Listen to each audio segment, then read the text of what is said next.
exactly are Britain's spies spying on? The report from Parliament's Intelligence and Security Committee, or the ISC. Big Brother's a fiction. One small unreported scandal. They only read a tiny proportion of the things which are connected. Supercomputer capabilities. Your private communications aren't safe from the spooks. Hello, I'm Richard Gisbert, and you're at The Listening Post. Here are some of the media stories we're tracking this week. It's complicated, but the post-mortem on the British side of the Edward Snowden story is complete.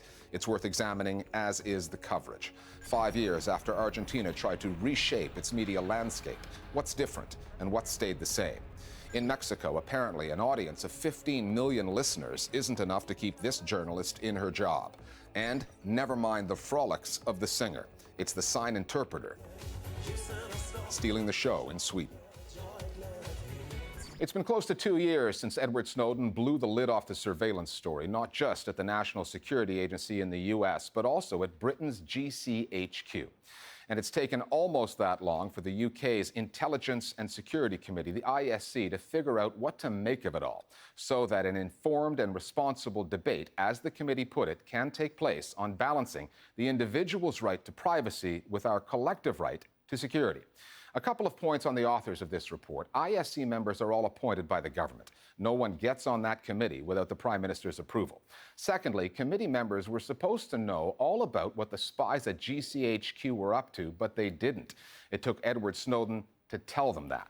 The ISC's makeup and track record are part of the context of this story, and the committee's primary conclusions that GCHQ did not break the law, but that the law is not fit for purpose and needs rewriting, that the bulk collection of personal data is not a form of mass surveillance. Those findings did not go down well with a lot of people who were close to this story. That includes Edward Snowden, who, having provided this British jury with all of the evidence, watched from Moscow as the verdict came in. Campaigning against bulk collection or advocating more encryption is, according to the ISC report, a win for the terrorists. And some of the more security-minded media outlets covering this story seemed to agree. If the politicians and the securocrats dealt in T-shirts instead of sound bites, theirs would probably say, keep calm and stop worrying about mass surveillance. Or is that bulk collection? Our starting point this week is London.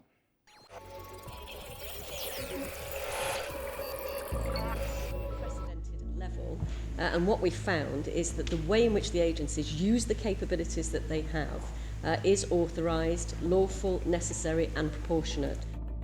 Authorized, although the committee overseeing intelligence matters in the UK admits it did not know about it. Lawful, although the committee says the law is out of date and needs replacing. Necessary and proportionate, although any evidence of that in the committee's report was redacted. And in terms of the terminology, according to the committee, mass surveillance is out, bulk collection is in. They've tried to erect this kind of distinction between the two, and it's okay and it's just bulk collection. It's not really mass surveillance, but it's really a false distinction that they're trying to make, because what they've been doing is they've been collecting quite literally billions, in excess of 50 billion communications events every single day, 600 million telephone calls. So the supposed difference between mass and bulk is that it's kind of everyone versus some number slightly less than everyone. The difference between the two terms is I think probably mostly euphemistic, but it also means that supposedly not everything is being scanned, but we have no real idea what bulk means, exactly who's been spied on and how much. In fact, what the government is doing is mass interception of every single communication in this country. Now, that interception is affected by a computer, yes, but that does not make it any less invasive and any less terrifying. In fact, a computer can do things that a human can't do. It can draw assumptions about you, analyse your movements, your relationships, your political preferences, and that's what the GCHQ's technology is doing. This is an incredibly detailed attempt to normalise mass surveillance. And why did that go unnoticed by the British media? I think that's the real question that begs answering. GCHQ certainly tried to get out front of the story. The day before the committee's report came out, the normally publicity-shy organization acted completely out of character, putting out a handy little guide on how to catch a terrorist with the help of technology. The Times, owned by Rupert Murdoch, published it. And while the Liberal Guardian, which broke the Snowden story, wrote of a parliamentary committee in a democratic country telling its citizens that they are living in a surveillance state and that all is well, The Times and its conservative cousins in print were zeroing in on civil liberties groups accused of valuing privacy over security. And whenever Glenn Greenwald, who helped break the Snowden story, appears on BBC's Newsnight program, things get testy. Committee, are you questioning their integrity? You seem to be saying that when 8 politicians who actually are part of the British government, they're members of parliament, get together and say something, that it's somehow improper or it makes you strange or conspiratorial to dare question it as though... I think the overall media coverage of Snowden since 2013 has been fairly dire. The Guardian, of course, led on the story to start with and have stuck with it. BBC came into it very late. A couple of newspapers firmly stuck to the line that Snowden is a traitor who stole our secrets and put us all at risk.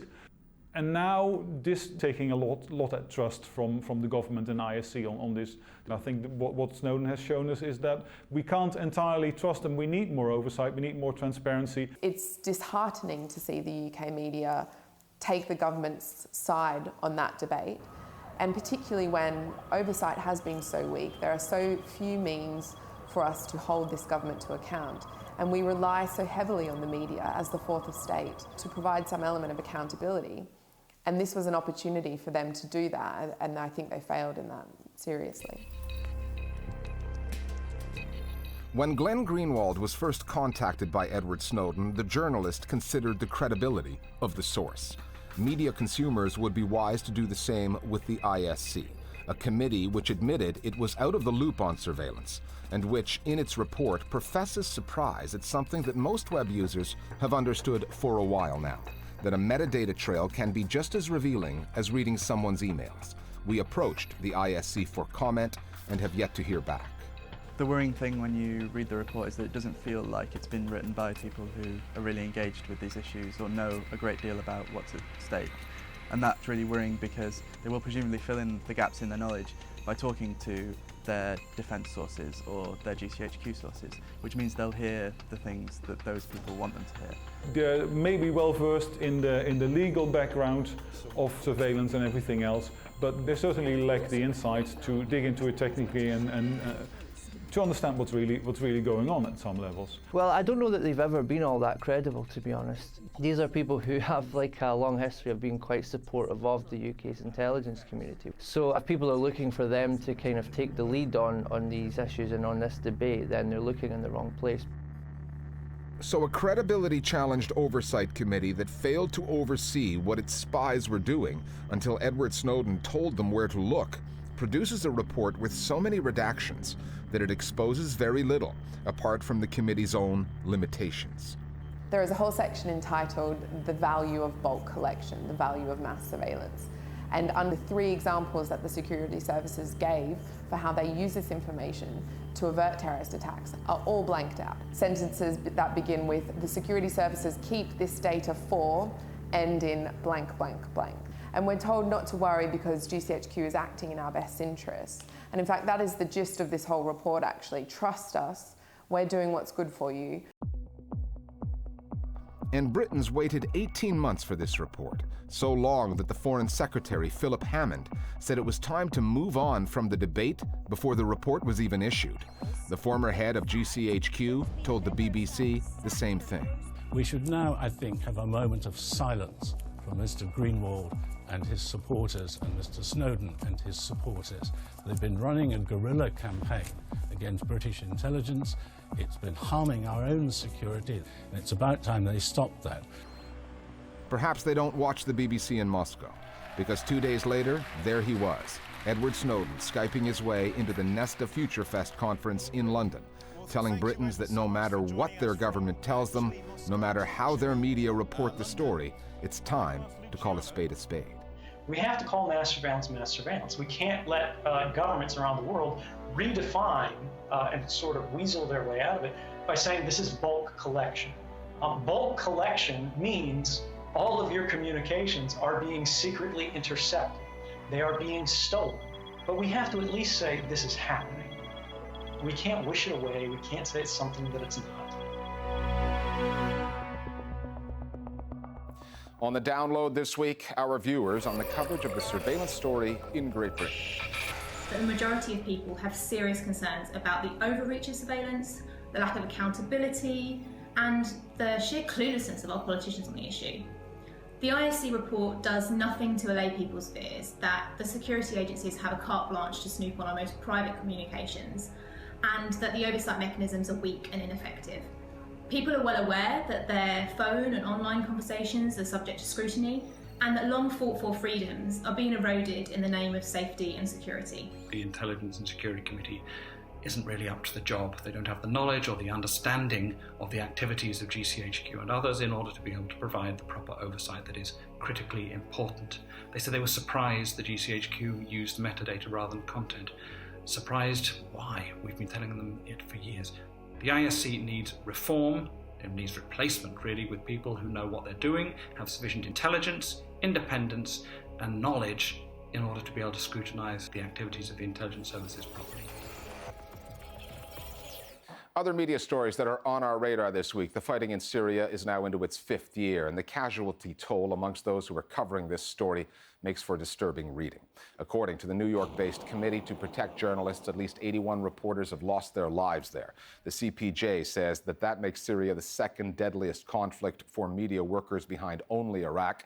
The organization started tallying such figures in 1992.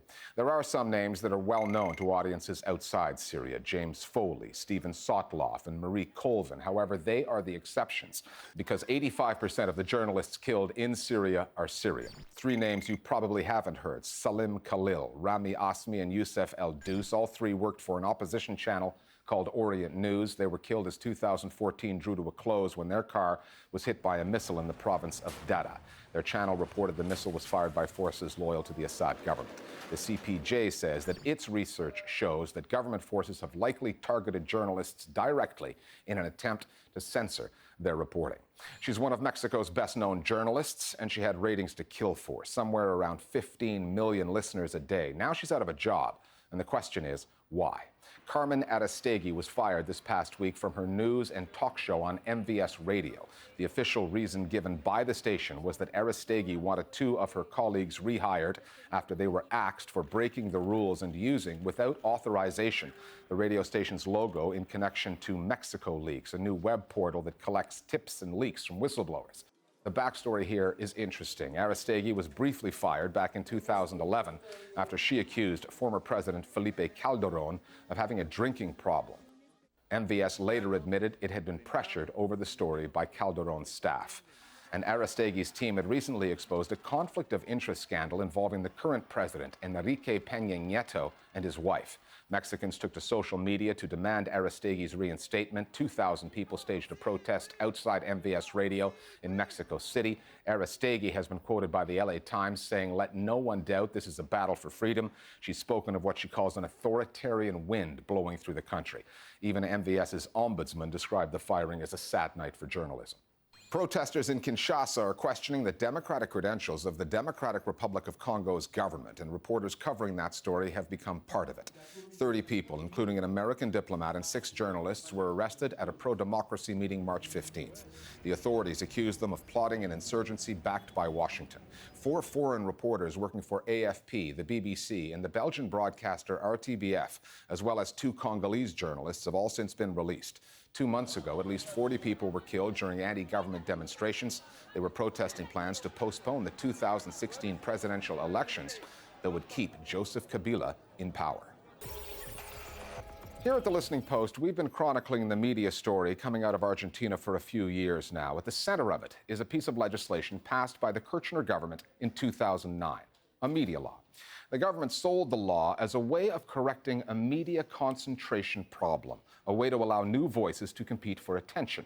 One of the most ambitious aspects of the law was that it ruled that the market should be divided into 3 equal parts: 1/3 for privately owned media, 1/3 for outlets owned by the state, and the remaining third for nonprofits, community-controlled media. Some have accused President Cristina Kirchner of using the law to bring down her political enemies at a conglomerate called Grupo Clarín. Clarín is the biggest media company in the country, and it's not even close. But those in favor of the bill say that it's bigger than that. It's about democratization and changing rules that go back to Argentina's days under a military dictatorship. But it's been more than 5 years now since the law was passed, and Grupo Clarín is as big as ever. The Listening Post's Marcela Pizarro now from Buenos Aires on a media law that's more than just a battle between the government and big business.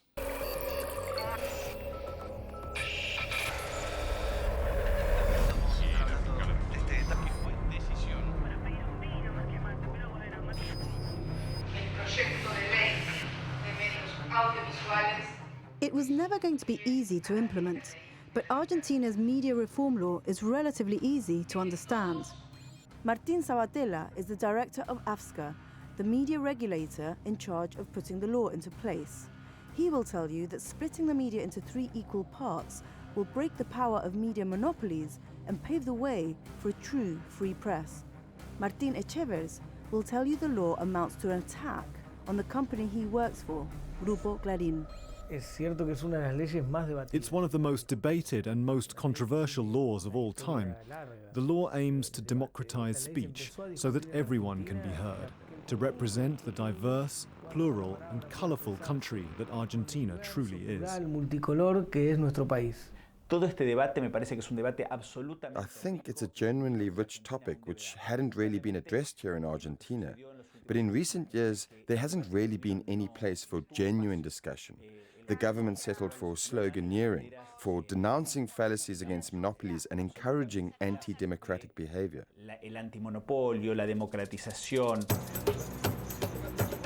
Clarín is the biggest multimedia conglomerate in Argentina. It dominates the cable TV market, owns the most widely listened to radio stations, as well as controlling 50% of total newspaper and magazine circulation. That makes it the most influential media group by far. Clarín was once a government ally, but that relationship turned sour. And in 2008, when the government tried raising taxes on landowners, Clarín turned, aligning itself with powerful agribusiness interests as protests swept through the country. A year later, the media law was passed and the showdown intensified on air, in print, and in the courts, where Clarín continues to challenge the constitutionality of the law and accuses the Kirchner administration of double standards, of giving preferential treatment to the government-friendly Telefónica conglomerate, which owns the widely watched TV channel Telefe, among others. This law was created by the Kirchner hegemony to get even with one of its critics. Instead of aiming to update the media legislation, the law creates a framework which, rather than following international standards and incorporating new media, anachronistically aims to bring the media under centralized regulation, disabling the few media outlets that were independent of state support, shaping a media landscape that is much more favorable to the political status quo. No,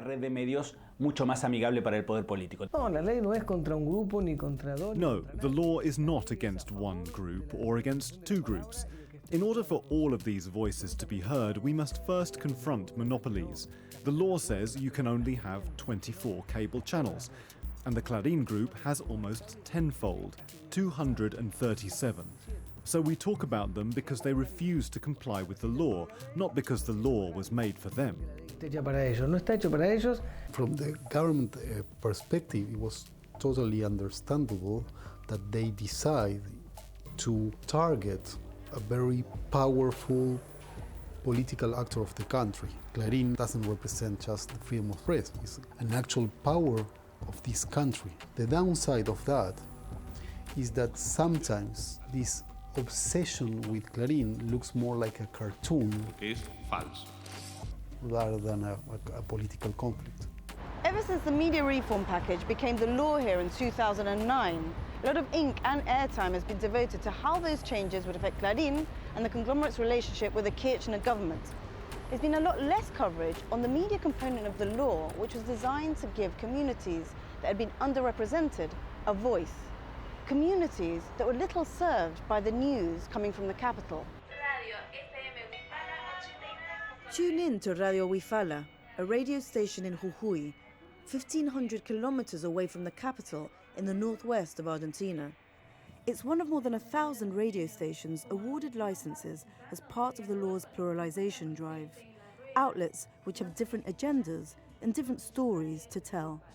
The different kinds of news that we receive here, either by cable or antenna, don't really show us what's going on in the region.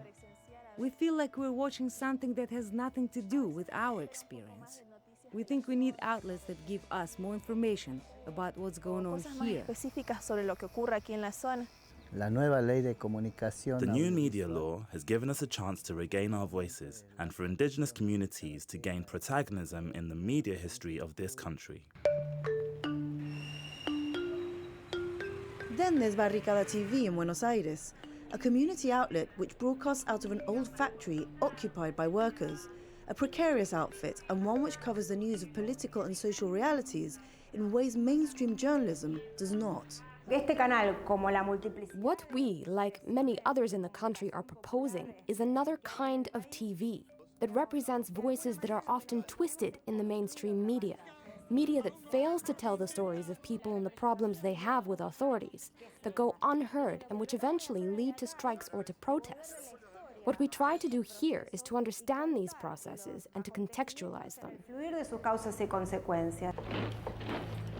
Reforming a media landscape doesn't happen overnight in a country, in a region, where key institutions, the judiciary, the army, the intelligence services, as well as the media, were built on constitutions dating back to the dictatorship. The media law is the result of some 30 years of struggle on the part of pro-democracy movements in Argentina. The law that regulated the media before was decreed during the dictatorship. Media that wasn't private, the law prohibited. That law outlived the dictatorship and intensified as the amount of licenses the same outlet could exploit grew exponentially. The impact of media concentration on freedom of expression, pluralism, democracy is not only a problem in Argentina, but around the region and around the world. Hegemonic media groups have extorted and injured democracy in order to condition it on behalf of their economic interests. With the emergence of these populist or new left governments, CNN en español, que es un laboratorio de mentiras y de guerra psicológica y basura contra el país. the media become rather as a source of prestige, a source of conflict, because private media corporations also start to attack this populist government, blaming them for do not respect freedom of speech. So in this context of polarization is that how we can see or understand why we are debating so much about the press. Finally, one of the first rules of show business, one that I constantly have to remind our producers of, is you never show up the talent. In the world of pop music, that means that the backup singer should stay in the background. Don't steal the show. But people on the internet don't care about that kind of thing, and when millions of them watched and then shared a song from Sweden's Eurovision contest this past week, it wasn't about the singer, who was fine, by the way. No, the track went viral because of the sign language interpreter, who was fantastic. His name is Tommy Krong, and there's an online movement to send him to the Eurovision finals in Vienna. We'll leave you with Mr. Krong and his backup band, and we'll see you next time here at The Listening Post.